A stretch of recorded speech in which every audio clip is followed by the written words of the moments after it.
name is Vanessa, and I work as a health educator for a nonprofit organization in North Carolina. I came here to Peru with my partner Alex. My name's Alex, and originally I am from Caracas, Venezuela. I currently live in North Carolina, and I manage a health center. My life's gotten very sort of stable and practical.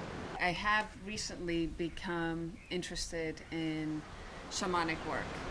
Technically, this is our vacation. It would be wonderful to come to Peru and have an experience with a shaman. And participate in the ceremonies of ayahuasca and San Pedro. What I was looking for was two specific things.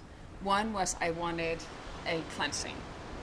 And the other was I wanted to be open and have sort of have a transformation. I was very skeptical. In fact, the day that they came to pick us up to bring us here, we just met them, and I thought they could be taking us away to like steal our kidneys or something. I mean, I just had like every negative sort of like thought you could have of not believing in something, and so that's how I came into that first ceremony.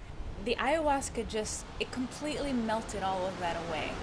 I basically began to experience the cleansing and purging that I wanted, and I literally felt like I was a baby in soiled diapers to then having changed and washed and just sitting with the stick and feeling like a very ancient person. This is an interesting vacation. I mean, it's not pleasant to necessarily go through that purging, although it's rewarding after the fact. It's a lot of work, this healing process. Everything was like so beautiful, just so radiant and beautiful. I saw the fabric of being. I actually got to see it, the interconnectedness of everything.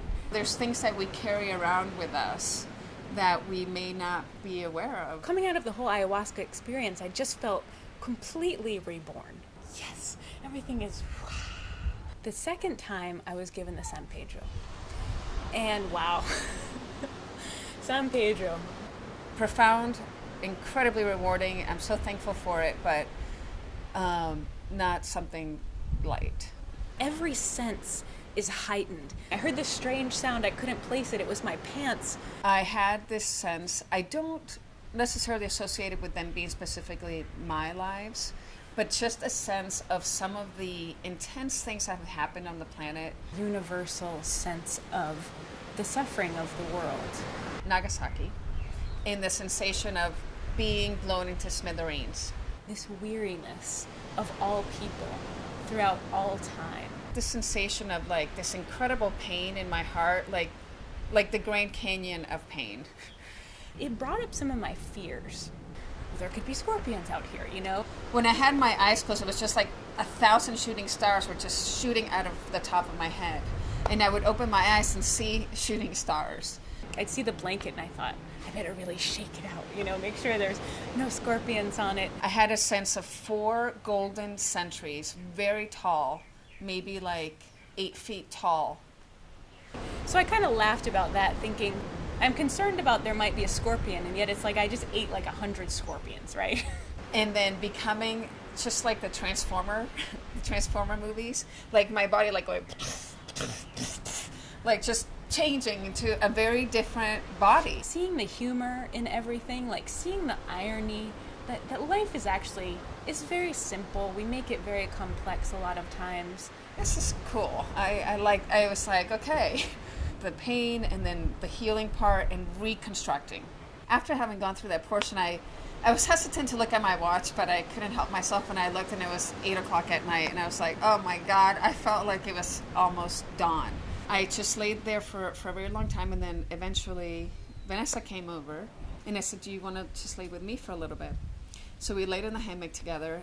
Slowly but surely, it was kind of like our energies did start to sort of do this like coming together thing. That whole blown into smithereens things were coming back together. And this is dorky, but this song came into my head, Reunited, because it feels so good. Eventually, the sun finally came up, and it was really lovely. Vanessa and I were both lounge chairs close to each other, and we saw 2 hummingbirds flittering and playing together, and then we saw 2 little yellow birds flittering and playing together, and 2 other birds that I don't know what they're called, but they're white. For a few years now, I feel like I've been getting closer and closer to getting back home. And in the last couple of years especially, I've been feeling like I'm so close. There's my door, there's the walkway. And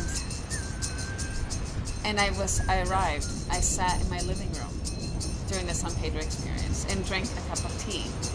And I was like, I'm home. I finally arrived.